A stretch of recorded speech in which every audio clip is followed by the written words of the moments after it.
जय महाकाल, जय हनुमान। नमस्कार दोस्तों, कैसे हैं? आशा करते हैं आप सभी कुशल मंगल होंगे। आज हम जिस विषय पर बात करेंगे दोस्तों, वो है हमारी पूजा में होने वाली गलतियाँ। दोस्तों, आपने ये अनुभव किया होगा कि जब आप घर में पूजा करते हैं पर आशा अनुरूप आपको पूजा का फल नहीं मिलता है, घर की परेशानियाँ जैसी की तैसी बनी रहती है। इससे क्या होता है दोस्तों कि आप कभी कभी तंग आकर पूजा करना छोड़ देते हैं या भगवान पर से आपका विश्वास भी कम होने लगता है। दोस्तों, आज हम चर्चा इसी बात की करेंगे कि ये गलतियाँ क्या है और हम इसका प्रतिकार कैसे कर सकते हैं। ये गलतियाँ अगर हम कम करें या ना करें तो आप देखेंगे कि आपके पूजा का पूरा फल आपको मिलेगा और इसका पुण्य भी आपके जीवन में आपकी परेशानियों को कम करेगा। इसके लिए दोस्तों, हमारा ये वीडियो आप अंत तक देखें। आपसे एक रिक्वेस्ट है दोस्तों कि आप हमारे वीडियो को लाइक और शेयर ज़रूर करें और हमारे चैनल को सब्सक्राइब करें ताकि हमारा अगला वीडियो आपके पास सबसे पहले पहुँचे। पहली गलती है दोस्तों कि हम अग्नि से अग्नि को जलाते हैं। जैसे आपने देखा होगा कि हमारे घर में दिए जल रहे हैं पूजा में, और हम क्या करते हैं कि अगरबत्ती जलाने के लिए दिए के अग्नि से ही अग्नि ले लेते हैं। ये एक गलती है दोस्तों, क्योंकि अग्नि हमारे देवता हैं और एक दूसरे की अग्नि को शेयर नहीं कर सकते हैं। हमें धूप और दीप दोनों अलग अलग से जलाने होंगे और दोनों को भगवान को अर्पित करना होगा। तो इसके लिए क्या करना है दोस्तों कि आप कभी भी पूजा करते समय एक दूसरे से अग्नि ना ले, दीप से धूप नहीं जला सकते हैं। आपको दीप और धूप अलग अलग जलाने होंगे। हमारी दूसरी गलती होती है दोस्तों, हमारे घर के मंदिरों में कपाट या पर्दे की व्यवस्था का ना होना। जिस तरह दोस्तों हम रात में सोने के समय अपने घर के दरवाजे बंद करते हैं और फिर सोने जाते हैं, ठीक उसी तरह भगवान के मंदिर में भी कपाट या पर्दे की व्यवस्था का होना बहुत ज़रूरी है, क्योंकि हमें रात की निद्रा भगवान को भी अर्पित करनी होती है।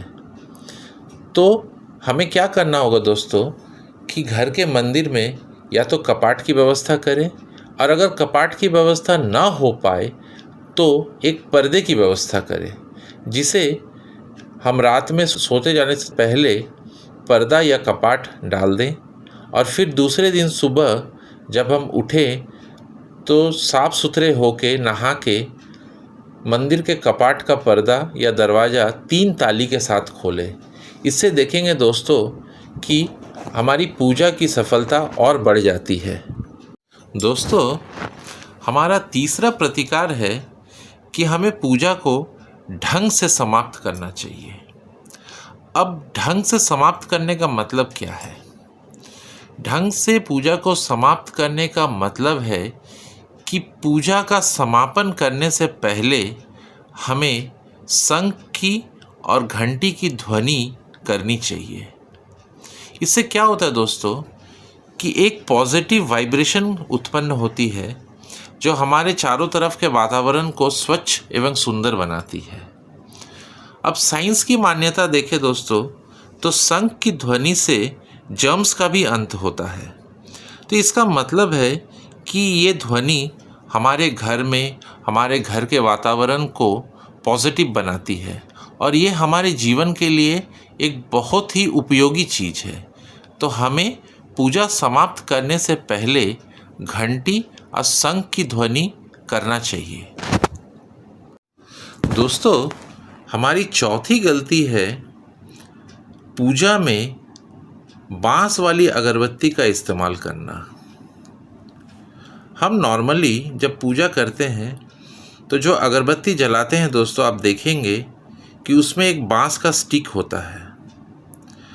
हमारी हिंदू मान्यता के अनुसार बांस को पूजा में यूज़ नहीं कर सकते हैं। अब आप पूछेंगे क्यों नहीं कर सकते हैं? बांस हमारी अर्थी में इस्तेमाल होता है, तो इसके लिए दोस्तों पूजा में इसका इस्तेमाल वर्जित है। हमें सूखी धूप या गीली धूप, जैसा भी हो जिसमें बांस का प्रयोग ना हो, वैसी धूप का इस्तेमाल करना चाहिए जो हमारे पूजा को सफल करता है। ये एक पाप की तरह होता है दोस्तों, क्योंकि जब हम पूजा करते हैं तो भगवान की अर्चना करते हैं, तो इसमें अगर हम एक गलत चीज़ को जलाएं तो ये हमारे पूजा के फल को कंप्लीट नहीं करता है। तो दोस्तों अगरबत्ती का इस्तेमाल ना करें और सूखी या गीली धूप का इस्तेमाल करें, जिससे हमारी पूजा सफल होगी।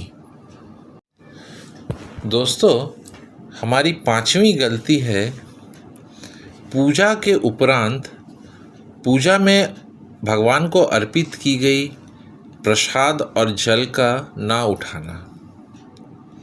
ये क्या दोस्तों कि हम क्या करते हैं नॉर्मली कि हम पूजा करने से पहले भगवान को जल और प्रसाद या भोग अर्पित करते हैं, लेकिन वो भोग और जल हम भगवान के सामने छोड़ देते हैं और फिर अगले दिन जब पूजा करने बैठते हैं तो उससे पहले भोग और जल का चेंज करते हैं।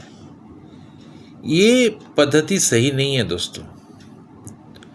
हिंदू शास्त्र के मान्यता के अनुसार दोस्तों पूजा समापन के तुरंत बाद प्रसाद या भोग को भगवान के सामने से उठा लेना चाहिए और संपूर्ण परिवार के साथ उसे ग्रहण करना चाहिए।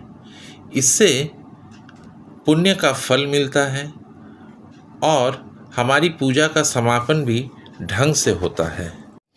दोस्तों हमारी 6ठी गलती है रविवार के दिन तुलसी माता का प्रयोग। जी हाँ दोस्तों, रविवार के दिन हमें तुलसी जी के वृक्ष पर पानी नहीं चढ़ाना चाहिए और ना ही तुलसी जी के वृक्ष को स्पर्श करना चाहिए। ये हमारी शास्त्रों की मान्यता है दोस्तों कि रविवार के दिन तुलसी जी को स्पर्श या जल चढ़ाना वर्जित है। हम आशा करते हैं दोस्तों कि हमारे द्वारा बताए गए गलतियों को आप अपने पूजा में ठीक कर लेंगे और अपने पूजा के फल का आनंद उठाएंगे। इससे दोस्तों क्या होगा कि आप जिस चीज़ के लिए पूजा कर रहे हैं या जिस चीज़ का प्रतिकार आप करना चाहते हैं वो आपके पास अवश्य आएगा और आपको अपने पूजा का संपूर्ण फल मिलेगा। हम आशा करते दोस्तों आप अच्छा रहेंगे, आप मंगल रहें, कुशल रहें। धन्यवाद दोस्तों।